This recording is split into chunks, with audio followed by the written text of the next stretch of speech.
Testing 1, 2. Praise the Lord. Amen. Can we just put our hands together? There's a buzz, there's an energy in this house today. How many know that help is coming to South Bend, Indiana? How many know that we make Indiana? Can we just shout that out? We make Indiana. Come on, shout it like you believe it. We make Indiana. All right, all right. Y'all had some good food. Amen, amen. Well, good evening, everyone. I am Claval Hunter, the lead pastor of the Berean Seventh-day Adventist Church. It is my honor to serve as your host today. And I would like to thank the South Bend First Church right here, Seventh-day Adventist Church, and their pastor, Thruster Torterson, for allowing us to use this sacred space to host this meeting. I'm not sure if Pastor Torterson is in the house. If not, he was working. I know he was working. But can we just put our hands together for this church, allowing us to be here? A place open to our community. I would like to also take this opportunity to welcome you to Faith in Indiana Public Action. Woo! What I love about this organization is its diversity. We are Black, we are white, Latino, we are from South Bend, Mishawaka, Granger, we are Catholic, we are Pentecostal, Jewish, Methodist, Baptist, Seventh-day Adventist, and together we make Indiana.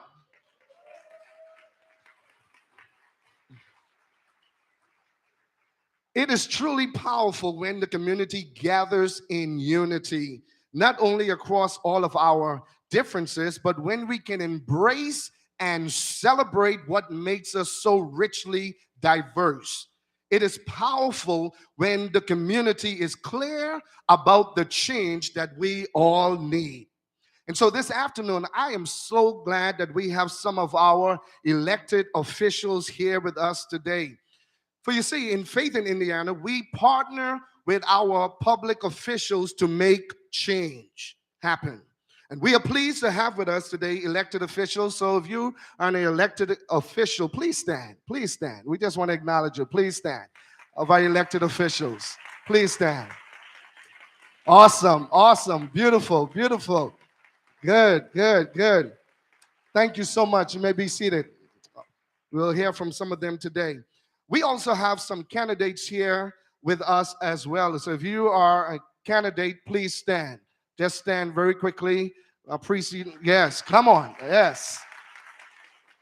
We make Indiana. Good, good. You may be seated. We're also pleased to have some key community partners. I believe the CEO of Oakland and staff from Beacon Memorial Hospital System, they are here with us. So if you're from Beacon Memorial Health System and you're the CEO of Oakland, please stand. Please stand. Good, good, good. Awesome. Thank you for your dedication to serve and partnership. Friends of mine, we're here today for this purpose, to make it clear that we want a county and a state that invests in people, in the common good, not just in corporations and the wealthy few. What do you say? We're making it clear. We're here to support those among us running for precinct captains. Amen. All right. Why? We are building people power and we are building voter power. We are also here to celebrate the remarkable first steps we have taken towards getting a robust crisis response system and to make critical next steps to ensure our family members in crisis can get the timely and specific help that they need. Come on.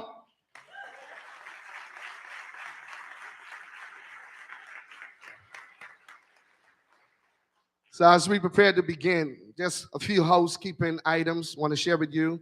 So if you need translation from English to Spanish, I want you to sit closer to Pastor David Springer. Pastor David Springer, just wave your hand. So he's up here, but we will have a spot, right?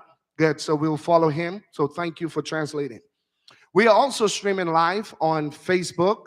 And so you can go to the Berean Seventh-day Adventist Church Facebook or YouTube page, but also on Faith in Indiana Facebook page. And I want you to text a friend, share this live feed with somebody. We need to get the word out. So we need you to do that right now. If you can go to the South Bend Berean Facebook page, YouTube page, and share that link, or the Faith in Indiana YouTube page or Facebook page, and share this link. We're getting the word out. We make Indiana. Also, we want to thank you for wearing your mask. If possible, if you're comfortable wearing that mask, thank you for wearing it as well. If you need any help with going to the restroom or finding the restroom, or if you need water, we have ushers who are in the back, some volunteers. Just see them, and we are happy to serve you. Also, if you can just double check your phone since we are streaming live, just make sure it's on silent. Just make sure, all right, or vibrate it. Just make sure, double check right now. If you have to take a phone call, we encourage you to take that outside the sanctuary. Thank you so much. At this time, I'm going to invite Reverend Nate Warren to come and do our land acknowledgement. And following him, we'll have Stephanie Mercer, a member of the Islamic Society of Michiana, to do our faith reflection. Let's put our hands together for them.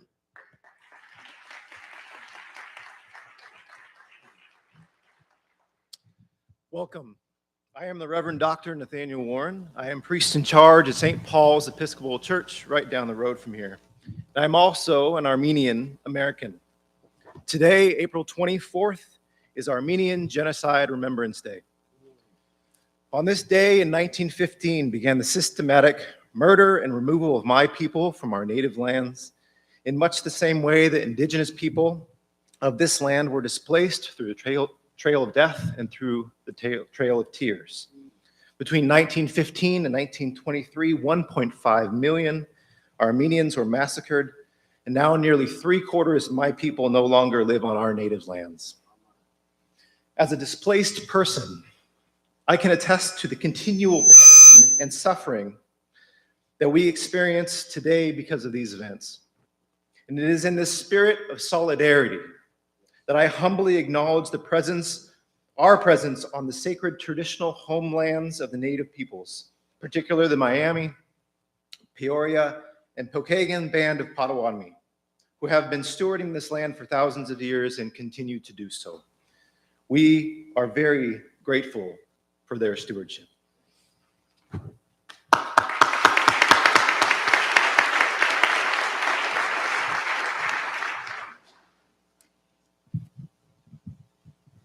Greetings of peace. Assalamu alaikum. My faith reflection today draws from the Islamic tradition.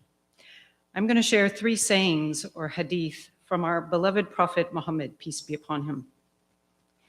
These sayings resonate with the reason we're here today, helping one another and doing what's right.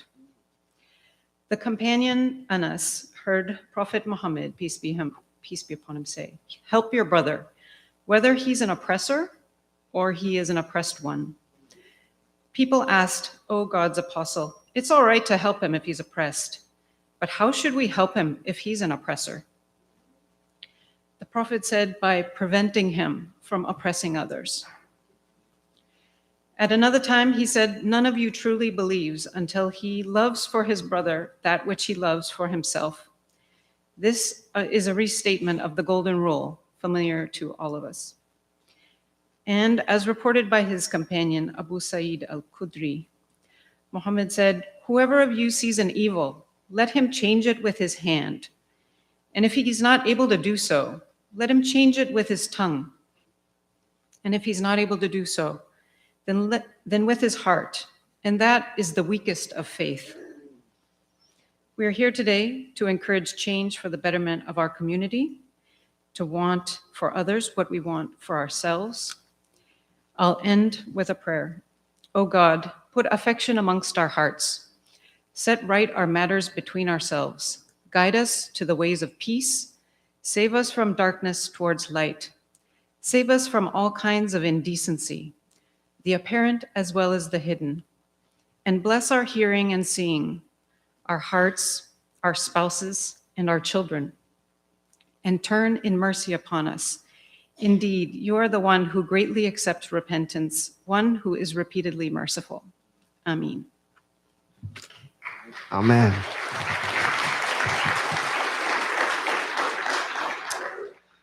Thank you. I'd like to now welcome Matt Landry, pastor of the First United Methodist Church, to talk briefly about who faith in Indiana is. Following Matt, we're going to have Rabbi Michael Freeland, and he is going to talk about the vision we have for our county.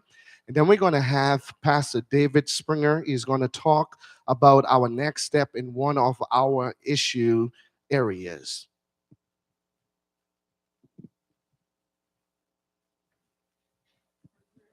Indiana together. There we go. We are faith in Indiana together. As was shared, I'm Matt Landry. I'm senior pastor at First United Methodist Church, downtown South Bend. And it's good to be together too. Whether we're wearing a mask or not, it's good to be together.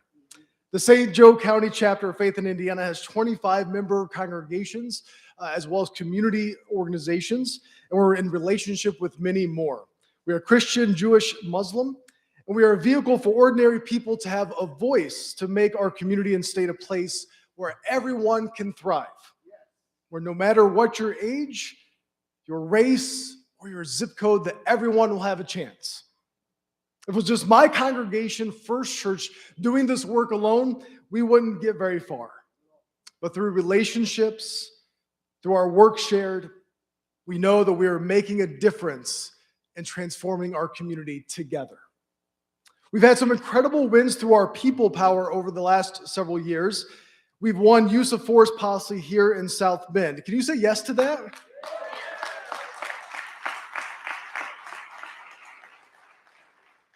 We've won a police discipline matrix. Can you say yes to that?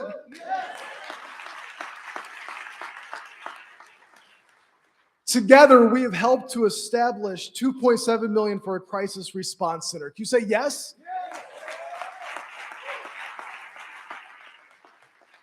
Together, we have been partnering with public officials to find concrete solutions to problems impacting our families. We've done this together. Can you say yes to that? We've had hundreds of conversations in our communities and in our congregations. Can you say yes to that? But the work's not done.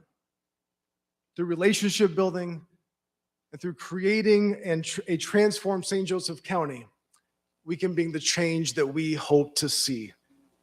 Can you say yes to that?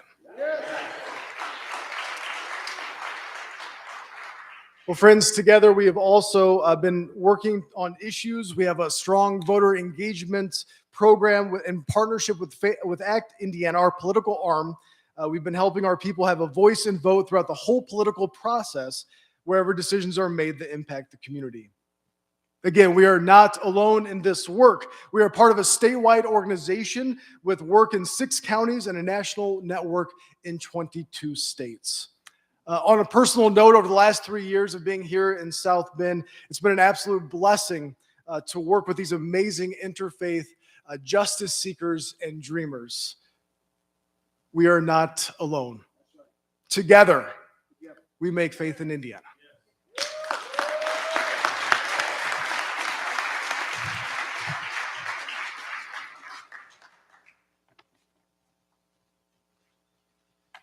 Just want to begin by noting that we are in the midst of holy time, not just because we're all together this afternoon, but last Sunday, most of our Christian brothers and sisters celebrated Easter.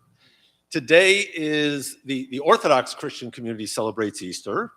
Yesterday, the holiday of Passover ended for the Jewish community, and we are still in the midst of the holy month of Ramadan for our Muslim brothers and sisters. Each of these holidays speak of renewal, rebirth, and growth. And therefore, it's appropriate for us to unveil at this time our We Make St. Joseph County Families First Agenda. Each of you should have it on the second page that you were handed, and second and third pages. There are 7 areas that we mentioned, 7 areas of focus. The Family's First Agenda was developed through numerous house meetings and through over 400 conversations with members of St. Joseph County, making this truly a broad community-based vision. And if you look through it, I would say that it is truly an authentic pro-life agenda. In the Exodus story that's told during the holiday of Passover, the Israelites have been slaves to Pharaoh for hundreds of years. We must ask what the Egyptian nobility and the Israelite slaves thought about this condition. They probably thought it was normal, because that's the way of the world. The powerful exploit the poor, and the weak and the oppressed persevere as best they can. But the point of the biblical story is that that was not normal. Normalcy is all human beings recognizing that each has their own personal dignity and value. We are all equal in the eyes of God. The Exodus challenges us to say that what we often experience in the world is not normal, and it is unacceptable. The world we live in which people who have a mental health crisis and end up in jail because there's nowhere else for them to turn, that is not normal. We want to live in a community where clinician-led crisis teams provide the necessary help that these individuals need. The world we live in accepts that some people will live in substandard housing or be chronically homeless. That is not normal. We want to live in a community with safe, affordable housing and where everyone has a safe place to live.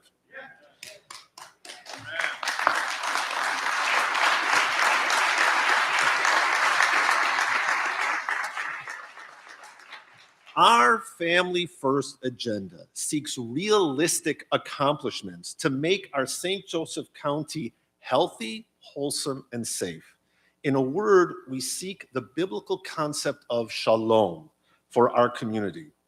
The prophet Isaiah asked, why do you spend money on what is not bread? On your earnings on what does not satisfy? That is, why do we create policies that do not benefit the community as it should? In Isaiah's day, the people were confused. We're fasting. We're heeding God's demands. Why aren't things better off? In our day, we say we have a surplus in state funding. We give it back to the taxpayers. How come it doesn't stem poverty? And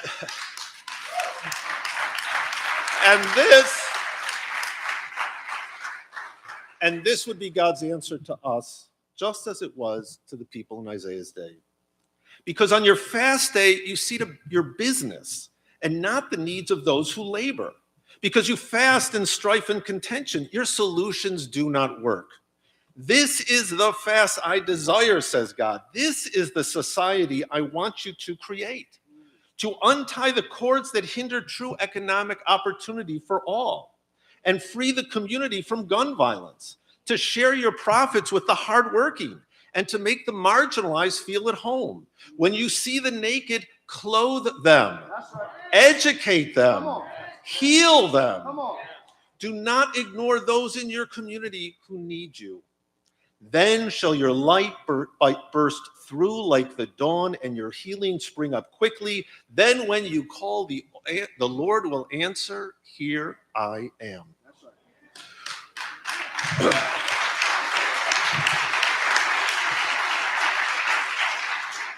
What we are proposing is possible and doable. It is not pie in the sky. It is not in the heavens that you should say, who among us can go up to the heavens and achieve this vision for us that we may observe it? No, this agenda is very close to all of us if only we would open our hands and our hearts. Now, we look to our public officials to also champion this vision, to choose the well-being of our entire community. We judge ourselves and we judge those who will serve as elected officials by this vision. And we ask, will you choose the status quo, or will you choose to advocate for a families first community where every family can thrive and flourish, no matter what their zip code or their race, no matter whom they choose to make a family with, nor how much money is in their pocket? The choice lies before us. Life and death, blessing and curse. Uvacharta b'chayim, Moses told us, choose life. Thank you.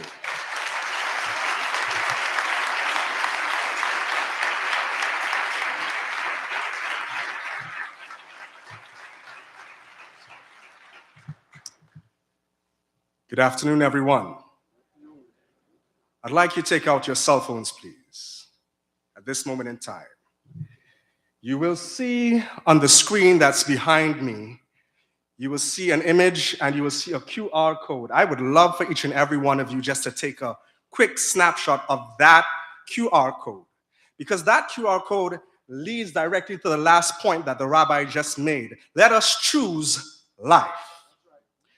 In the last few months in the city of South Bend, we've seen rising crime that has been going out of proportion. Just a little while ago, we understand that the police found a 27-year-old mother and her 5-month-old baby in a car with the mother dead, murdered as it appears.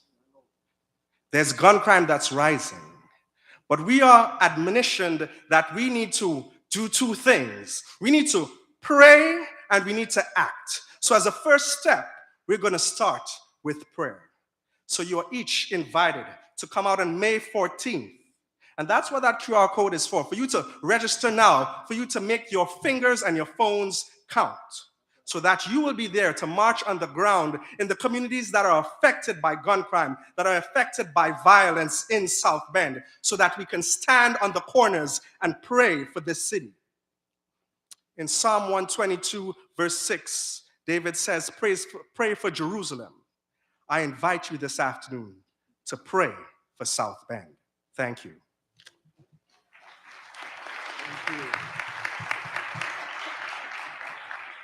Thank you, thank you, thank you. Why am I a part of Faith in Indiana? We're not just talking about issues. We are being about it. Come on, somebody. We are working on winning issues. And we are building voter power.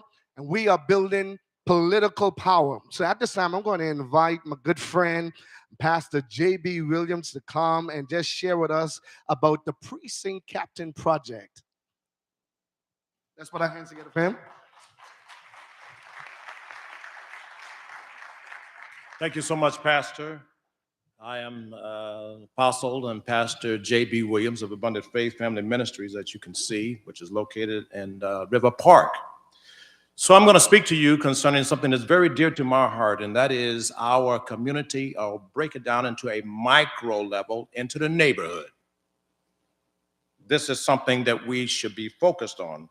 Our vision, our vote power, building political power through precinct captains. What? 55 people are running as precinct captains on the We Make Indiana platform. Teachers, nurses, bus drivers, people who live in the precincts, they want to represent. They are knocking on doors, listening to us. They feel the heartbeat of the community and the neighborhood. Why? We want to be in the rooms where the decisions are being made. That's right. And the council chambers and the conference rooms and the back rooms. If you're not at the table where decisions are being made, you don't have a voice. Are y'all hearing me today? We've been fighting on specific issues, but we want our people to be sitting in the agenda for our county. 55 precincts captains working as a team to advance the family's first vision. Celebrate and support our team. Everyone who is on that team, please stand, who is running as a precinct captain or supporting someone to run. Come on, stand to your feet. Give them a hand. Come on, we can do better than that. These are ours that represent us in our neighborhoods, in our community. Yes, yes, yes, yes, yes, yes, yes, yes. These are the people who we've chosen to act. They are stepping out, taking a risk, running for public office. Let's give them another round of applause, so we can do that. Is that all right? To show our support. So get out the vote. The election is in a little more than 1 week. If we want the kind of political power we've been talking about, we have to help our people to get out and vote. Is that all right? All right.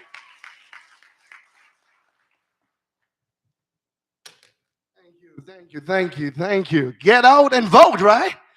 Come on, come on, come on. Now, we're not only building political power and voter power, we also building money power. Come on, somebody.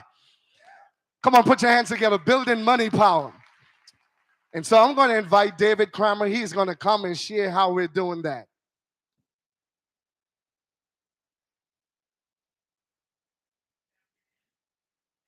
David Kramer.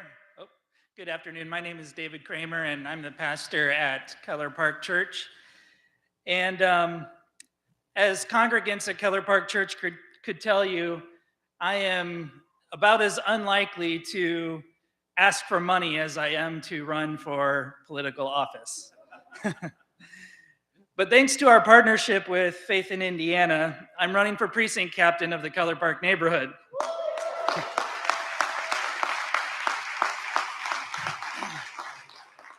So since I'm already doing that, I might as well ask you for money as well. So why am I uncharacteristically running for office and asking for money? The reason is simple. In his Sermon on the Mount, Jesus says that where your treasure is, there your heart will be also. And I think the inverse of that is true as well. Where your heart is, there your treasure will be. Earlier in that same sermon, Jesus says that those who hunger and thirst for justice are blessed, for they will be filled. And so as Keller Park Church has partnered with Faith in Indiana, we've joined a movement of ordinary people of different faiths and creeds who share that same thirst for justice.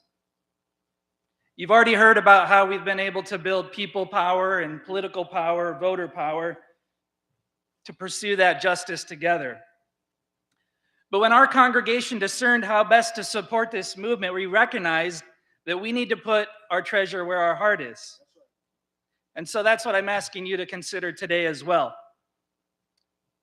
Along with our people power and our political power, let's build money power to make the changes that we want to see. Our goal is to raise $75,000 in the next 3 months, which will allow us to hire a second organizer for St. Joe County to strengthen our base here, as well as to do similar work in Elkhart County. Now, I know that may sound like an ambitious goal, and it is, but let me just share you one quick story of encouragement. Last year, after our gathering at Potawatomi, one attender connected us with a family foundation that contributed $25,000 to our work, just like that.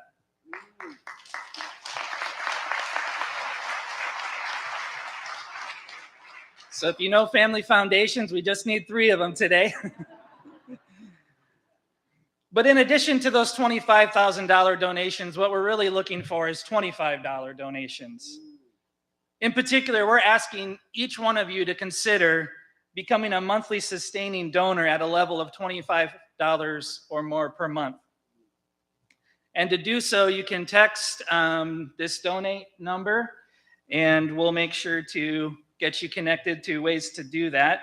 I think we're also going to be passing a plate in a minute as well. If you just have cash or check on hand, you can make that out to Faith in Indiana. But our goal is really to get you to commit to making that monthly pledge and becoming a partner. So let's put our treasure where our heart is so that we can be filled with that justice for which we all hunger and thirst. Through our people power, our political power, and our money power, we can create that beloved community where everyone is truly blessed. Thank you.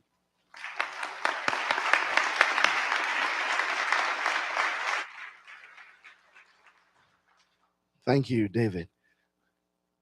At this time, we do have some ushers who are passing around the basket. So if you do have cash you want to give, if you are online as well, we're going to show that to the online audience, how they can text to donate. At this time, also, if you do have a check, I know my congregation is going to write a check out to Faith in Indiana. So just make that payable to Faith in Indiana. We need that $75,000. Perhaps you have that $10,000 in this house today. Come on, somebody. You got your tax return. Come on. Give something to help somebody. Your giving is going to make a difference. You know, we're not going to beg in the house today. You see what we're doing, and we're winning on the issue. So we just want to say thank you, what you're able to give today and also through the month and this year. So thank you. So as they're doing that, we're going to move. We're getting into the heart of our program. We talk about We Make Indiana. Help, not handcuffs. For more than a year, we have been focusing our efforts on developing a robust crisis system in our community for our family members struggling with mental health or substance use issues. And we're saying as a community, this is what we're saying as a community. We want help, not handcuffs. We want help, not handcuffs. Come on, we want help and not handcuffs. And so right now it's time for us to hear a few stories from the community. We're going to hear two. And I'm going to first invite Emily Cypress Butler to come forward to share her story from her family. Let's welcome her.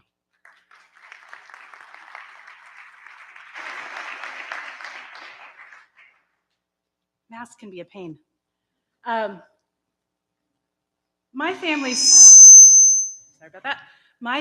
story of a mental health crisis includes two interactions with police. The first, a missed opportunity for professional help, but I want to focus on the second. The story is not exclusively mine, so I'm going to withhold some details to protect the privacy of my family and my young adult child, who I can say thankfully is no longer in crisis. Last year, before any crisis response team existed, our beloved adult child fell into a mental health crisis due to a mix of factors, including intense sleep deprivation, and it came as a surprise to us. While we were trying to wrap our heads around what was going on, the first encounter with police came. But it did not end in trained professional help, which prolonged the crisis, causing us to shoulder the bewildering burden of navigating a fragmented and overstretched mental health system. Our highly intelligent young adult child is neurodiverse. That means they do not always react in a way that most people expect. They might and do exhibit behaviors that seem unusual at times. You can't tell by looking at them that they have a unique way of approaching the world, a way that is truly a gift and an asset. But that, combined with a mental health crisis, can spell disaster. The second interaction with police was when my young adult child went on a walk alone during the day. They grew weary, could no longer continue walking, and so this child, who always felt more comfortable outside than in, lay down next to the sidewalk under a tree. A police officer came across them. Now, given the little bit I've shared with you about my child, you might see how at this point in the story it could go wrong in so many ways, and end in handcuffs. But it didn't. And the reason why? This officer happened to know my child from elementary school. Our children had been at school and played together in the neighborhood. And so my young adult child did not feel threatened when approached. And although not professionally trained in mental health care, the officer knew how to approach my child, and it ended with him bringing them home. What good fortune! But what if that hadn't been the case? What if the officer had been a stranger and my child had reacted unexpectedly or poorly? Why should it depend on luck or connections that my child did not end up in handcuffs due to their mental health crisis? And on the other side, what if at that first encounter with police, they had received trained mental health care? And what if it happened to your beloved child, or your spouse, or parent, or sibling, or friend, or cousin, or neighbor? What if it were you? Don't we all deserve help and not handcuffs when we or a loved one are experiencing a mental health crisis? Don't we all deserve better than luck? It's time for sustainable funding for crisis responses so that families like mine and yours are supported with trained mental health professionals when crisis strikes. Thank you.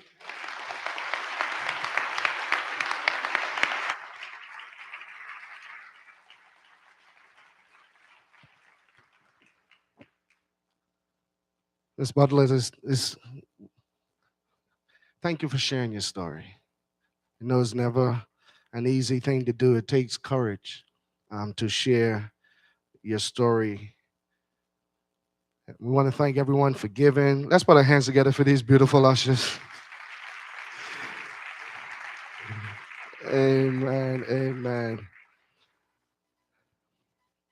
You know, there's so much stigma and shame attached. If we can move those slides for me a little bit for some reason.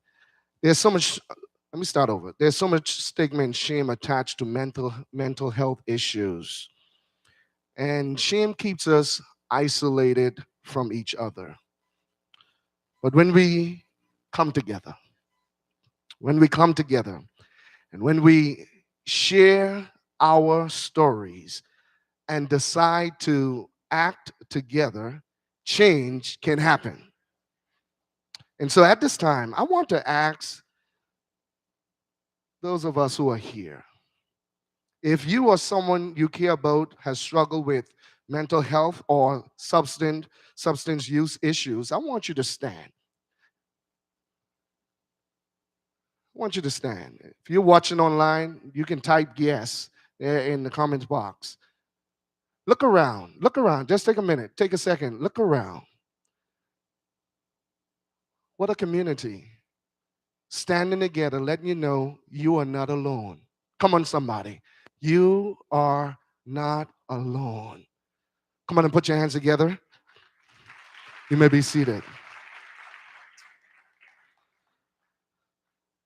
I'm so happy that we have the sheriff in the house with us today.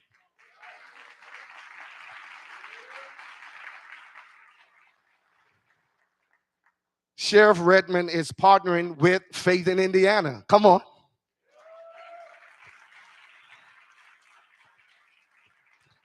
Before I invite him up, I must say this. He is being an advocate for mental health treatment, providing services in the jail, adding a mental health liaison and social workers to his team, and advocating for a crisis response center.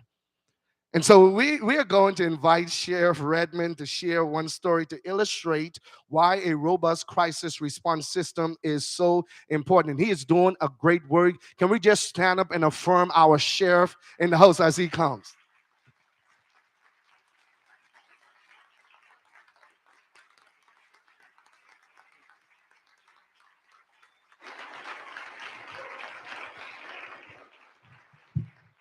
Thank you very much. I appreciate that introduction.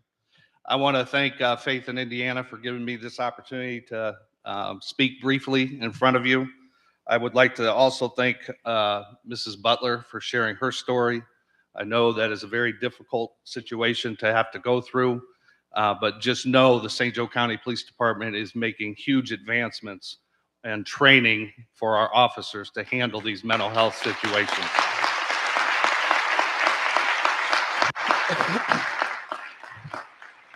I was asked to share a story. I have a few just quick short stories to show you how difficult it is for us as police officers in these mental health situations as well. The last thing we want to do is take people to jail. And under my supervision as sheriff, we have done more than we ever have before to keep people that don't belong in our jail out of that system. So one story, some time ago, I was dispatched, me and the other officers were dispatched to a local motel on the west side of South Bend out in the county's jurisdiction for a female who was suffering from mental crisis. We got there, we discussed with her options and what we could possibly do. Her family, no local family here. Family was out of town, so I was speaking to dad on the phone. So one of the options was to take her to the local Memorial Epworth, which is in downtown South Bend. Sometimes after they process someone, sometimes they house them there, sometimes they don't. So for me, my thought process was at this time, she was struggling, but she was in a motel. She had a roof over her head. She had food. She had a phone. And she was, in my opinion at that time, okay where she was at. Had we decided to take her from that hotel, transport her to Memorial Epworth, she goes through the process. Again, we have no idea if they're going to be admitted, released, but my thought process was she was safer at the hotel than she would be taking that opportunity of her getting released from Epworth and then being out on the streets of South Bend. So that's one difficult situation that I've been through recently as an officer. Another recent event, we had a local police department bring a female who was suffering from mental crisis into our jail. They had arrested her for criminal trespass. Criminal trespass is a common arrest for people suffering from mental health crisis because they've been told they can't come to a home, they can't go to a business, so they've been warned not to come back. They do, and then the police are called, and then our options again are very limited. For the officers, they either take them to Memorial Epworth, they could take them to Memorial Hospital as a possibility, or they sometimes end up in our jail. Unfortunately, she did end up in our jail. That decision was made by another agency. She was brought in, spent just over a little over 24 hours in our facility, and charges were dropped against her. So our booking staff felt that she was not capable of handling being released out into the community. So I have to commend our booking staff and our jail staff for taking those additional steps. They reached out to family, unfortunately had no success with that. But we did ultimately do a 24-hour committal on this particular person. She was then transported by our staff to Memorial Epworth for evaluation. But that is, I think, shows you the steps that our personnel are taking. In the past, they may just let her walk her out the front door and she would have been on her own out in the community in an unsafe environment and not be able to protect herself. And then lastly, two individuals, there's been several people that have been reported missing lately in our area. Two local people that were reported missing recently were both suffering from mental health crisis. Their families obviously were concerned about their well-being. They filed a police report, and then those local police departments shared that information with the general public. But those are, again, incidents that are happening every day. I could stand here and tell you story after story of the situations that our officers are being put in and have to deal with in regards to mental health.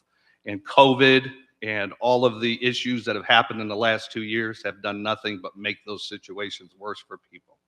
So just know we, the St. Joe County Police Department, are taking those additional steps.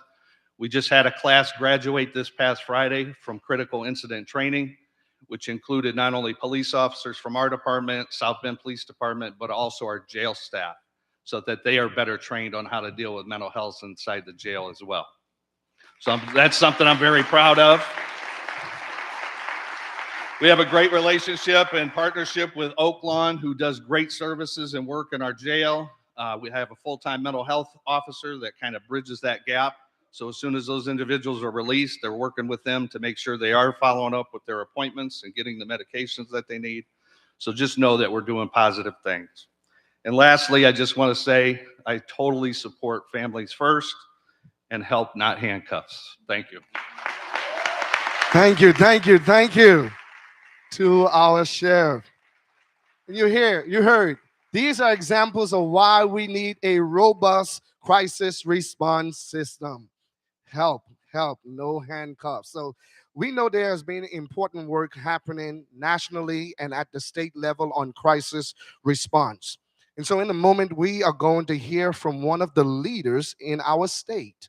But first, we're going to see a video put together by Crisis Now, a network of leading mental health organizations across the county. And so this is a video, short video, Imagine the promise for a of moment that a 988. fire breaks out in your home. And in this reality, 911 doesn't exist. You might call the fire department directly, but they're not equipped to come to your location and only put out fires at the fire station. And the only people that will come to you in the community are the police, who, though well-intentioned, are meant to provide a very different type of public service. This lack of a fire-specific response seems ridiculous, right? Of course we should have targeted services to respond to life-threatening emergencies, whether that's fire, law enforcement, or physical health.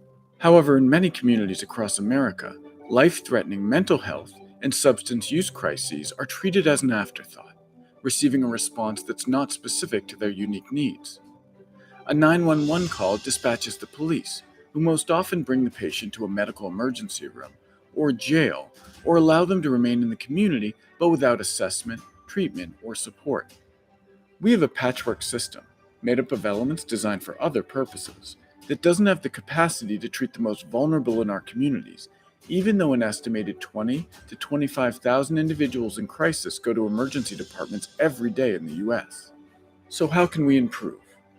The only solution to delivering crisis care worthy of our communities is to build a structure specifically for mental health, substance use, and suicidal crisis that is on par with other emergency systems, like we do for medical, fire, and law enforcement. By integrating 3 core elements, we can replace the patchwork fabric of our crisis care and develop a true safety net that can serve everyone, everywhere, every time. And in the process, we can reallocate wasted financial resources to places where they can have a deep community impact. It starts with regional or statewide crisis call hubs. Call, text, and chat lines staffed by trained professionals who answer the call every time and direct people to the level of care they need. The onset of 988 is a great start. However, it will need to be supported by technology that empowers 988 to become an air traffic control for mental health and substance use crisis, enabling real-time coordination across the care spectrum. But a comprehensive crisis network cannot be built with only crisis call hubs. Additional services are necessary to ensure that a unified system of care is available when and how people need it. Services like mobile crisis outreach teams, 24/7 non-law enforcement mobile teams that go out in the community and deliver care to people wherever they are. This lessens the burden on law enforcement during situations where they're not needed and eliminates the anxiety people feel when a uniformed officer knocks on their door. And facility-based crisis receiving and short-term stabilization, facilities that say yes to every person that walks through the door, regardless of their level of need, allowing them to bypass the medical emergency departments. This not only provides specialized care to these individuals with less waiting, it also enables medical emergency departments to focus on the patients they're trained to serve, while drastically reducing wall time for police when transportation by police is warranted. With these core elements in place, mental and substance use healthcare can move out of the shadows and into the mainstream. Together, we can build an unbroken system of care that connects patients from the point of crisis to the level of care that's right for them. To learn more, visit crisisnow.com. Come on and put your hands together. You support 988.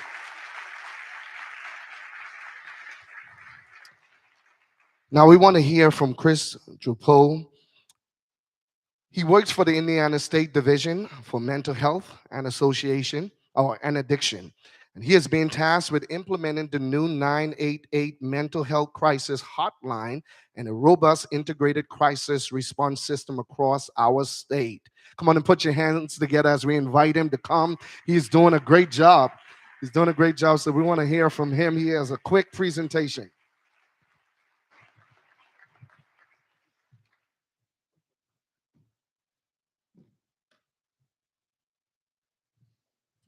All right, thank you, Pastor, and thank you, everyone, for your time. We've got 9 slides in 5 minutes, so I'll be pretty brief. So this is a teaser of what we're working on. But this is important work and touches on a lot of the stories you heard today, so we're trying to make sure this exists throughout the state. And this might be the first time you've heard of 988 before. They recently did a national survey and found that most adults in the United States haven't heard of it yet. It's essentially the National Suicide Prevention Lifeline number, which currently is a 10-digit number. In the fall of 2020, a federal law was signed that's going to condense this number into a 3-digit 988 number. But as you can see up here, it's not just for suicide prevention. It's also for mental health, substance use, and suicidal crises. And it's really that entry point, as you saw in the video, of connecting people to the right care. Essentially, this is an easy way to summarize it, as you saw in this last video. It's ensuring that everyone in crisis in the state of Indiana has someone to contact, someone to respond, and a safe place for help. Making sure that we build a system that can support anyone, anytime, anywhere. And it might sound like a pipe dream, but if we band together when we do it right, it is possible. And it's what we're committed to at the State Division of Mental Health and Addiction. In addition to the software that they mentioned in that video, we're trying to also bring that here to the state of Indiana. So these 988 centers function, as you can call them, care traffic control centers, because we see people fall through the cracks all the time. And we have many of you here who could share stories of that happening to either you or someone you know. So we're trying to figure out a way to ensure that people are connected to the care they need, and we follow up with them to ensure that it happened. There's one intervention that they found decreases the risk for a suicide after someone's released from an inpatient unit or emergency department. It's something called a caring contact. And it's a simple intervention. All you have to do is make a phone call and ask the person how they're doing and if they've been connected with help. Something that simple has been shown to reduce the risk of suicide over the next 12 months. And that's important because the highest risk for a suicide attempt is when you're discharged from the ED and inpatient unit. So really, we need to get back to the basics. This is all about connection and showing people that we care.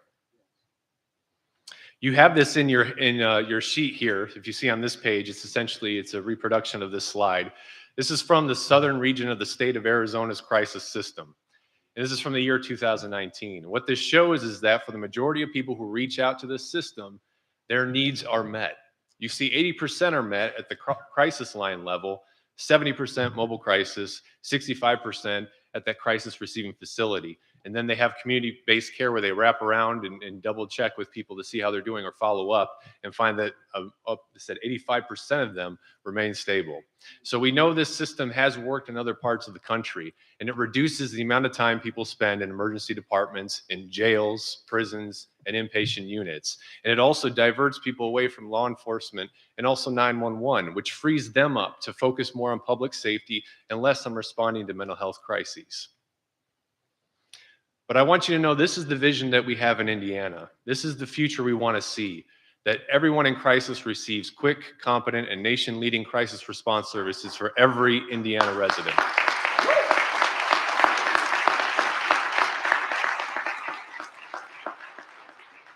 And this is important that we embrace this across the state, because systems have a tendency to produce exactly what you ask them to focus on. So let's make sure this system focuses on the needs of people in crisis. And it's important, this one aspect, it may seem simple, but every Indiana resident, if we embrace that, it will force us to lean into and address the inequities that currently exist in crisis care. We can get there if we work together and we never give up. So this is why this vision in our minds is paramount, because if we stick to it, we think the sky's the limit. One way to get there is to embrace this trauma-informed framework. If we're truly embodying this approach, where we create safety, physical or psychological and physical safety, so people, when we respond to them in crisis, they feel like they can trust us. We have peer support professionals, which essentially are people who've been in crisis before, who are now in recovery, and are responding on these mobile crisis teams. And they provide a symbol of hope, because think about it. Somebody is responding to provide support to you who's been in your shoes before. And how many of you have felt validated just when you talk to somebody who understood you, who gets you? That is peer support professionals. They have to be a central component of the system if it's going to do what we want it to do. We also need to make sure that we are collaborating. We're empowering people, not telling them what they need to do, but working with them to help connect to the resources they need that may have led to their crisis to begin with. And then also embracing the cultural, historical issues that exist in our communities that if we want people to trust the system, we cannot ignore. And so this is what I want you to, if you see the common themes in elevated stress response, this is on the biological research on the human stress response. These are the common themes.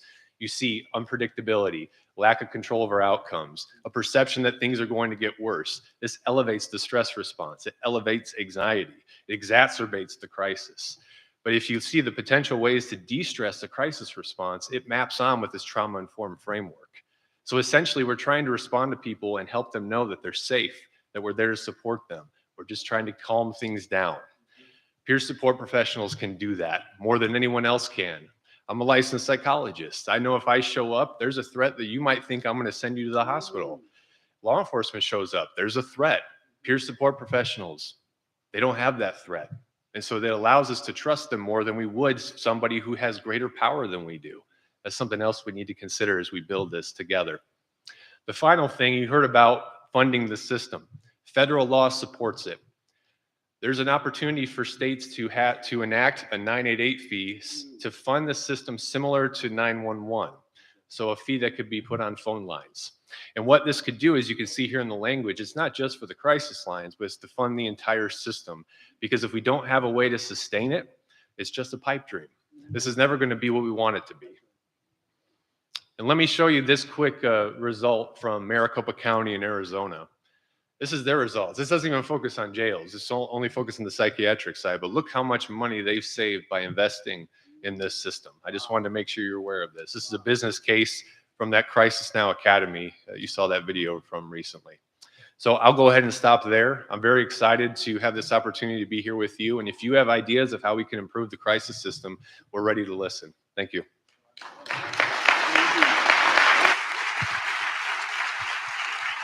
Thank you for that vision.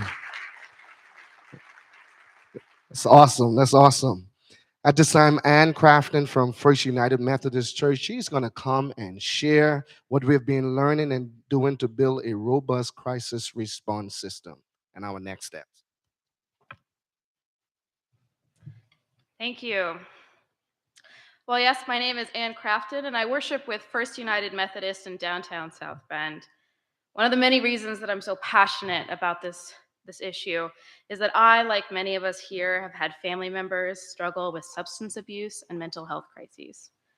For years, we never knew if the next call would be from the jail, the homeless center, or the morgue. And it was terrifying. Our family members, our neighbors, in the midst of addiction crises, deserve our compassion and support, not jail. At Faith in Indiana, we've been sharing our family's experiences with mental health and substance abuse, and we've been doing our research. We've been reaching out to partners across the country and across the state. As we saw in that powerful video from Crisis Now, what we need is an integrated system of call hubs, mobile units, and crisis centers. We are so excited that this is the framework our governor and Indiana Division of Mental Health and Addiction is pursuing to make Indiana a place where our families get care and help when they're in crisis.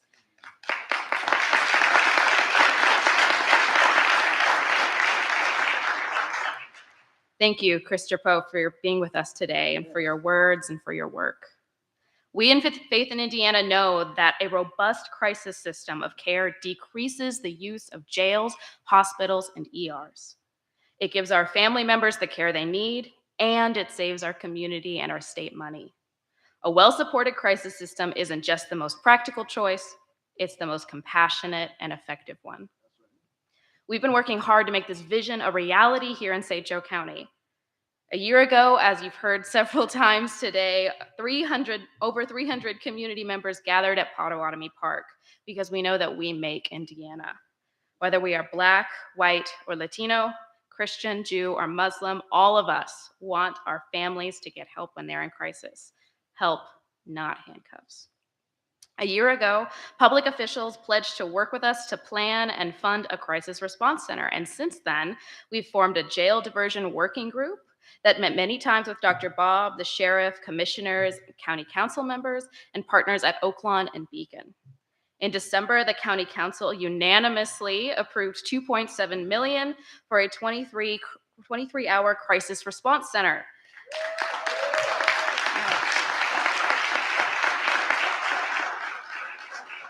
It covers renovation costs and 1-year operating expenses for the center.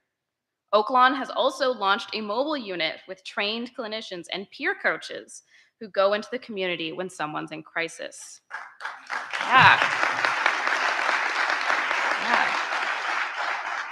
We have a long way to go, but we are very excited about these first steps. Let's give ourselves again, all of these partners, a round of applause for these steps.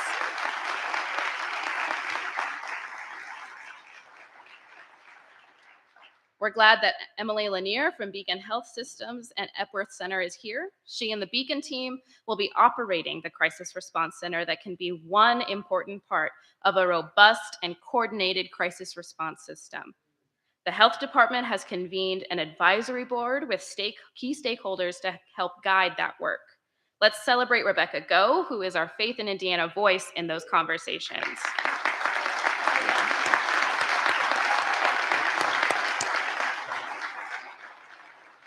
This is a critical time of listening to the community so that this crisis response center really serves the needs of our family members in crisis. We've made a start in St. Joe County, and some good things are happening in Indiana. Again, as you've just heard, 988 is the new mental health hotline, replacing a host of local and regional hotlines. 988 will begin its rollout in Indiana in July. Last year, the Indiana legislature adopted House Bill 1468, which established the framework for 988 and a robust crisis response system, including call centers, mobile units, and crisis response centers. Now it's time to create funding streams so that a robust crisis response system is sustainable. Some of these people who can make that happen are here with us today. Yeah, give them a hand. We are pleased that we have with us today State Senators Linda Rogers and Mike Uhacek and State Representative Maureen Bauer. We want to thank you for voting for House Bill 1468. Can we give them another round of applause?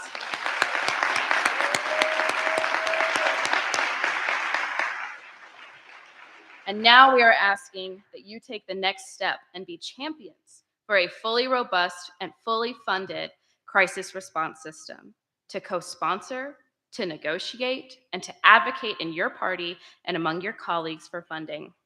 Here's one possible path.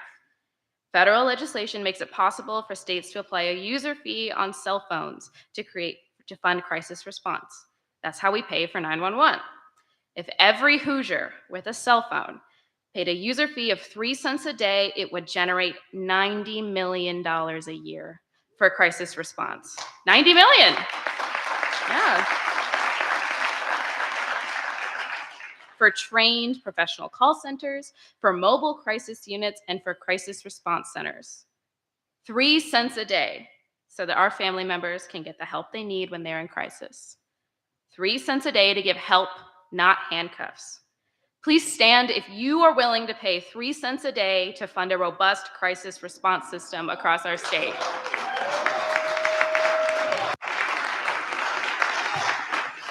Yeah. Come on. Yeah. Yeah. Thank you. You can be seated. We know that there's a lot of details to work out, but it's going to require bold leadership. It will require advocates and champions.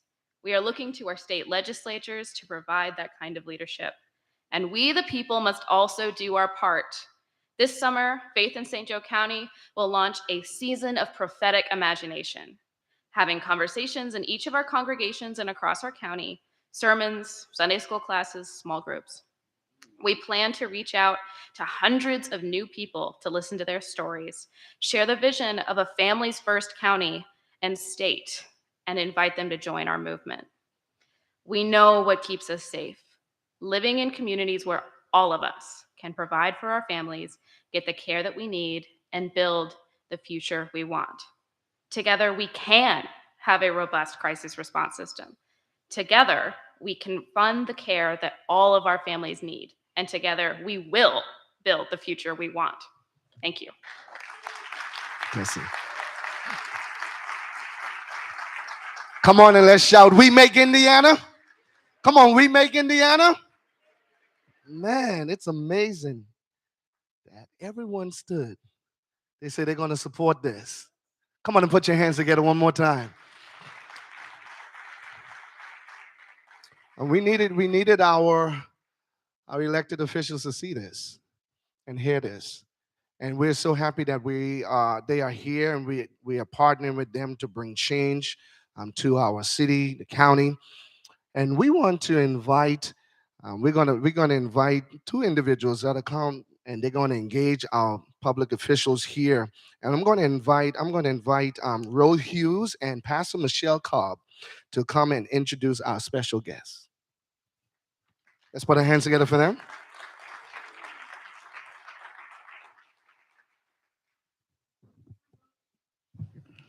I'm Ro Hughes, a member of Broadway Christian Parish United Methodist Church. I've been there about 40 years, and I'm currently part of our hospitality ministry, a volunteer part of our hospitality ministry that works weekdays with people who are experiencing homelessness or are marginally housed. Many of our guests experience mental health crises.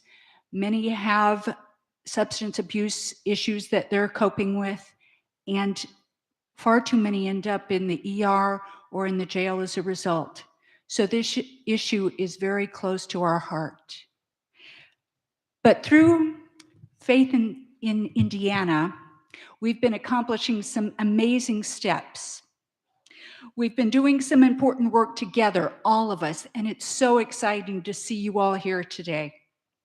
Over the past 2 years, we've been accomplishing a lot together, and right now, Pastor Michelle and I would like to work with you to start celebrating even more what we're achieving together. As you've heard, but I'm going to say again, last December, the St. Joseph County Council approved $2.7 million for a crisis response center. This is huge. And this came about because of all of us here and because of partnership with key individuals in our county. I'm going to ask several of them to stand, and please remain standing. Please hold your applause to the end. Thank you. Sheriff Redmond, again, thank you so much for your consistent advocacy for mental health services and a robust crisis response system. Please remain standing. Dr. Bob Einters, our county health officer, who has been critical in the planning, visioning, and coordination of this effort. Emily Lanier, representing the Beacon Memorial team that has agreed to operate the Crisis Response Center. Emily, thank you so much. And has started the planning and renovation process.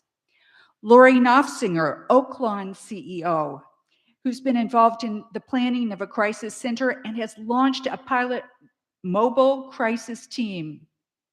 Lori, if you'd please stand. She was here, she must have needed to leave. County Commissioner Andy Castelny. Andy hasn't arrived yet. Is that Andy? Oh, that's Dr. Einters. And he was hoping to be able to be with us. He had a family event today. County Auditor Mike Hammond, and Deputy County Auditor John Murphy. John, please stand. They have played a critical role in shepherding the funding for this entire process. The County Council, I see today Diana Hess and Dick File. Are there others of the County Council here? Thank you so very much for your critical role in making this funding possible. These people have really given important leadership to the issue of a crisis response center and team, something that all of us have identified as important.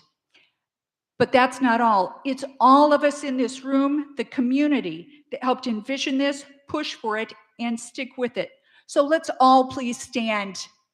We're getting lots of exercise because we're in this together. So let's give ourselves and one another a huge applause. Thank you all very, very, very much. Thank you all. If you'll be seated, there's still a lot of decisions that remain about how these programs will develop so that they can best meet the needs of our families, about how we can continue to fill the gaps and connect these services into a system of care, and how we develop funding streams, as Anne identified, how we develop funding streams to make these services sustainable into the future. We trust that Beacon, Oaklawn, our county health officer, and our public officials will continue to be partners with us as we plan, develop, and implement these programs. Another round of applause for our work together to make this happen. Thank you.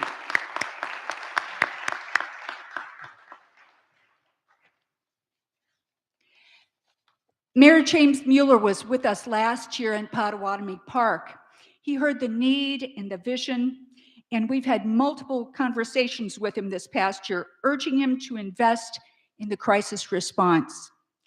Mayor Mueller wasn't able to be with us today, but his Deputy Chief of Staff, Jordan Gathers, is here with us.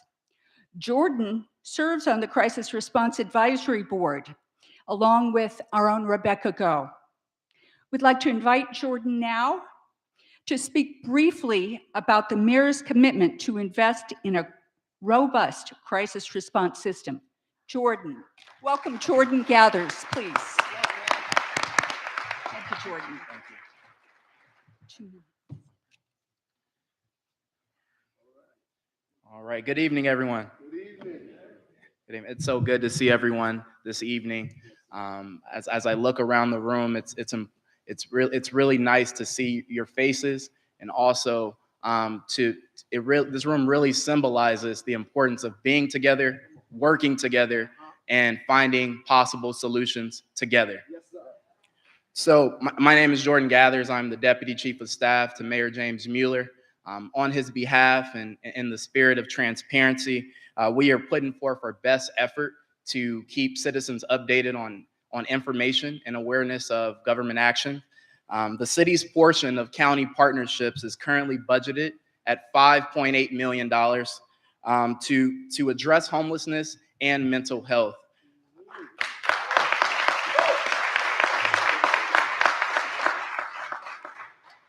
Also, we would love to continue to support and build better preparation for a robust crisis system response.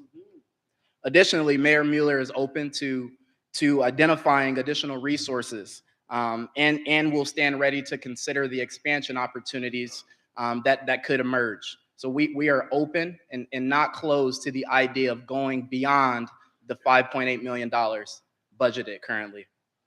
So above all, the city is committed to getting better, and will continue to enhance and strengthen the public's relationship with our administration, as well as being more responsive to the community.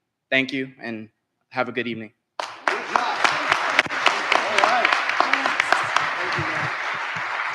So we understand then that Mayor Mueller, Jordan, we understand that Mayor Mueller has dedicated $5.8 million for the County Partnership for Homelessness and Mental Health. Top priorities is for a low barrier intake center for the homeless. Did we understand that correctly? Yes, sir. Woohoo! Thank you. A huge step, everyone. Thank you for bringing that word to us, Jordan, and we look forward to working with the mayor in the months ahead. Thank you.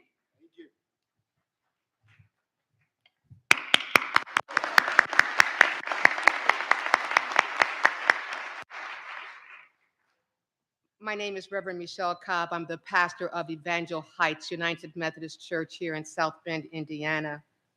Why do I care deeply about this issue? I volunteer at Broadway Christian Parish, a United Church in South Bend. This parish provides, as Ro has shared with you, meals and other services to individuals who are homeless, to those who have mental health crises, and to those who are struggling. Recently, one of our guests had a mental health crisis. He needed professional care. Reverend Carl Hetler, the pastor of Broadway Christian Parish, contacted the Oak Lawn Mobile Crisis Team. The mobile crisis team arrived, provided the support that this individual needed. They were there to offer this individual not only empathy, not only a sense of, I see you, you matter, but they were also able to make sure that this individual was provided the next level of care that could be provided. That happened because of all of us. That happened because we have an Oak Lawn mobile crisis team. Let's say thank you again.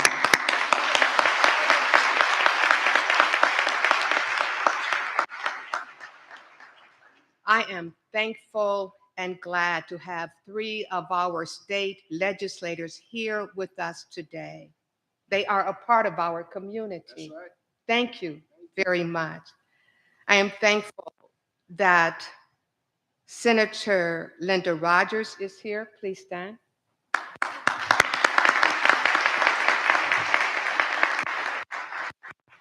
Senator Mike Boychuk is here. Please stand. And Representative Maureen Bauer is here. Please stand.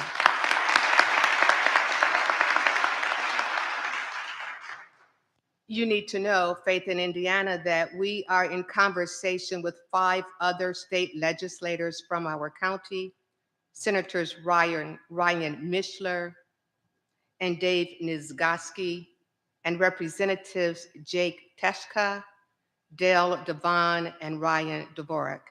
They have all agreed to meet with us in May.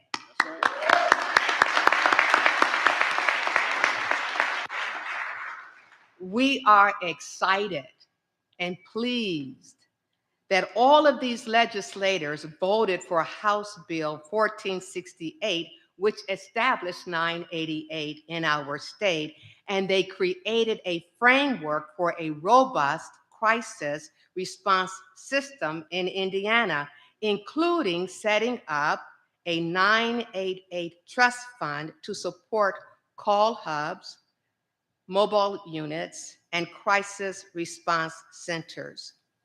Now, as you know, it is time to support funding for this robust crisis response system. So the questions that we will be asking our legislators today are you willing to champion developing a dedicated revenue stream for a robust crisis response system in the 2023 legislative session? That's the question. And this means sponsoring legislation, recruiting your colleagues, negotiating the way through committees, and more. So I'm going to invite Senator Rogers to speak first, and then Representative Bauer. and you will each have 3 minutes. And we're going to ask you to speak from this particular lectern. So, Senator Rogers, we're eager to hear your response to all that you've heard today. Well, thank you. Can you hear me all right in the back? No. All right. Thank you. I am thrilled to be here and to see. I'm so sorry. Just a second, please. I always forget how short I am. So I am so happy to be with all of you today. I see so many of you here committed to working together. I'm State Senator Linda Rogers, and my district covers the northern third of Elkhart and St. Joseph County. However, I don't look at district lines. I look at community and state. And just like each and every one of you here, we all have to work together to solve problems. I have spoken to Faith Indiana on a few occasions, and it's so impressive to see all faith leaders coming together to solve community issues. That's right. And that's so impressive. So thank you for doing this and working together. It's great. Mental illness and substance abuse. When the question was asked, I think everyone in the room stood up. And I know I also have a story. I lost a nephew just a little over 3 years to an overdose. And he was a great young man, just like any of you here in this room, hard worker, friendly, got along with everyone. And yet, a high school injury, he got addicted to opioids. And so no matter what was done, we ended up losing him. So I am committed to helping and work any type of with mental issues that we can do here as part of the state. I know I'm committed to working with Chris and his department. I've spoken to Faith Indiana, and I'm the chair of Family and Children's Services. And so this would really fit in my committee. And I'm looking, I see Senator Mike Bohachek. I'm hoping that I can work alongside him and along with Representative Bauer so that we can fund our crisis centers. So often people come to me with legislation and they don't have a plan. You have a plan, and let's execute it.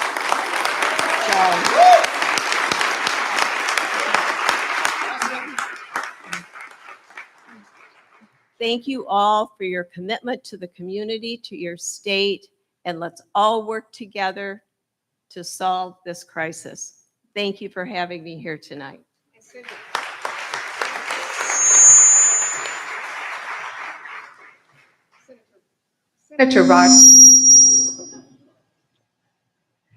Senator Rogers, on behalf of Faith Indiana, we want to thank you for making that commitment to support funding for this crisis, this robust crisis system. Thank you.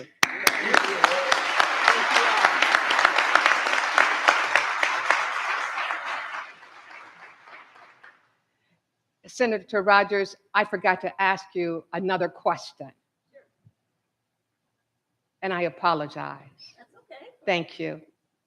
I want to know if you will make the commitment to meet with us within the next 30 days to continue this conversation. Absolutely. Thank As you. I indicated on the phone, I'm committed to working with you, putting together what we need to do to help get this project funded and help the people of our community. I know that, and Sheriff Redmond can probably confirm this, but over half of those that are incarcerated have some mental illness or substance abuse.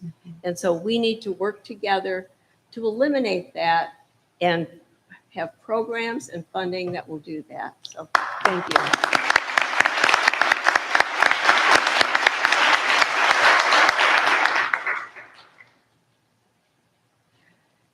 Representative Maureen Bauer, thank you again for being here today. And we're eager to hear your response to what was shared today. And also our question to you is, will you partner with us in making sure that funding is secured for the crisis response system? Absolutely. Yeah.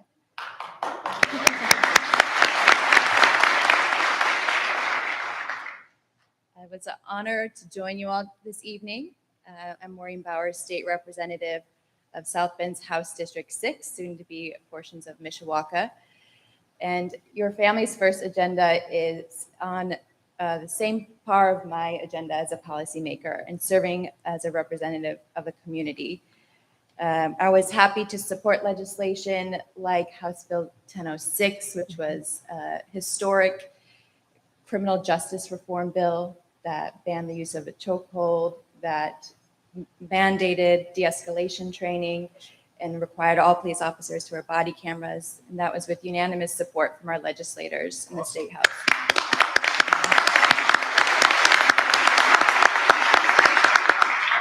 Another thing to celebrate is that in the state of Indiana, we now ban the use of shackling pregnant inmates in our state and county jails, a long overdue policy. And I was happy to support House Bill 1468, which replaced the national 10-digit hotline with the 988, which will certainly be life-saving for veterans and for those suffering from addiction and mental health. Those national efforts are welcomed in the state of Indiana and by your policymakers at the State House. And that will certainly reduce the reliance on our ERs and our police to respond to these health crisis situations. So this is certainly a chance for our community to come together and make sure that we are investing in mental health, investing in the people in our community, and creating healthcare service that's appropriate that has been neglected for too long in our history. So I will work with my colleagues to create a funding source for this 988. I did call Senator Mishler after we spoke, Mr. Stoner, and he informed us that the telemedicine funding in the budget in 2020 was how we funded 988 this time. But the budget's only for 2 years. So we do have to continue those conversations.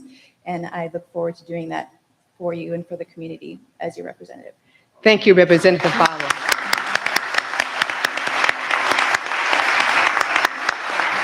You may be seated. Thank you. So let's stand and celebrate all that we've just heard. We want to also ask Michael Yeah, I Baha. do. Thank you. Thank you. You're good.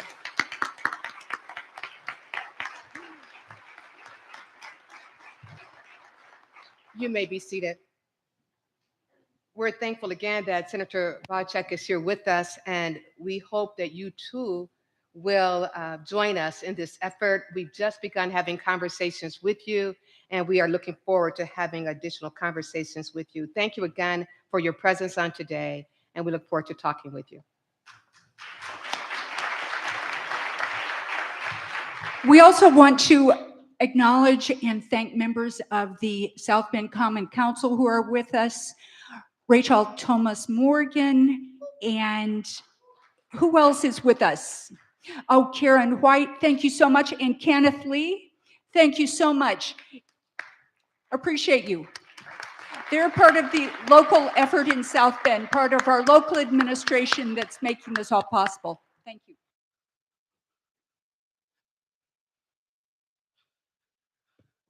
Wouldn't you agree that this has been a remarkable time together? Come on, somebody.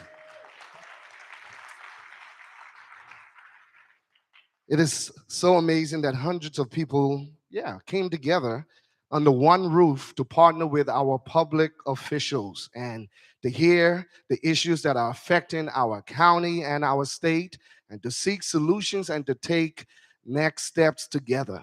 And so I just want to summarize. We celebrated that St. Joseph County is investing $2.7 million for a crisis response center. We're celebrating. We're excited that Mayor James Mueller has committed $5.8 million for county partnerships for homelessness and mental health. Come on, we're celebrating. And we heard that the state senator Linda Rogers and Representative Maureen Bowers commit to a Champions for Development and dedicated revenue stream at the state level to fund a robust crisis response system. Come on.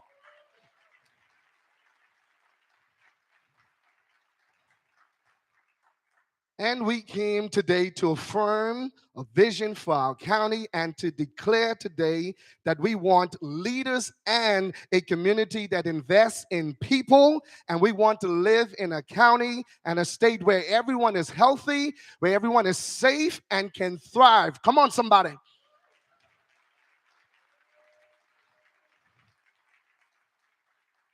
So I say to each of us, we have a work to do. And we are doing this work. And I would just want to thank all of our partners, thank all of our elected officials, our congregations, our organizers, our students, interns, all of our amazing volunteers for coming and serving the day. Can we put our hands together for those who've been working, even on the AV team? Thank you so much. All right, all right. So as we get ready to close this thing, I'm a preacher. Come on, somebody. I'm a preacher. So until next time, I declare the blessings of the Lord upon you today. Now unto him who's able to keep us safe. And to grant us physical, financial, political, and spiritual favor. To him who's able to give us peace and to give us courage and to provide the funding for this mobile crisis response system. I say, now unto him who is able to do exceedingly abundantly above all we can ask or think, according to the power that is at work in us. Can we have some witness in the house today? We believe that Yahweh is going to do it. We believe that Abba is going to do it. Whatever God you serve, we know that there's power when we work together. If you believe that, stand to your feet. You believe that God is able. You believe that he is able. We're going to do this because we make Indiana. Shout together. We make Indiana. Come on. We make Indiana. Now, I have a song for us as we get ready to go turn up the computer sound. We want to go hearing this song, Happy. Come on, somebody. Help us come to our city. So thank you for being here. May the Lord be with you. Have a wonderful week. Come on, procession. Turn it up, turn up the computer sound. I want to hear happy in the house.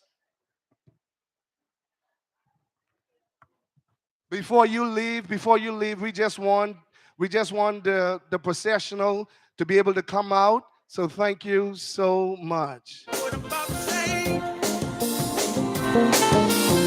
Sunshine, she's here. You can take a break. I'm a hot air balloon that can go to space. With the air, like I don't care about the way. Because I'm clap along if you feel like a room without a roof. Clap along if you feel like happiness is true. Clap along if you know what happiness is to you. Clap along if you feel like that's what you want. Hey. Take your bad news, talking this and that. Hey. Well, give it all you got and don't hold it back. Well, I should probably warn you, you'll be just fine. Get loose. Things to you, don't waste your time. Because then clap along if you feel like a room without a roof. Clap along if you feel like happiness is true. Clap along if you know what happiness is to you. Clap along if you feel like that's what you want. Here we go. Bring me down, can't run. Bring me down. Levels too high, bring me down.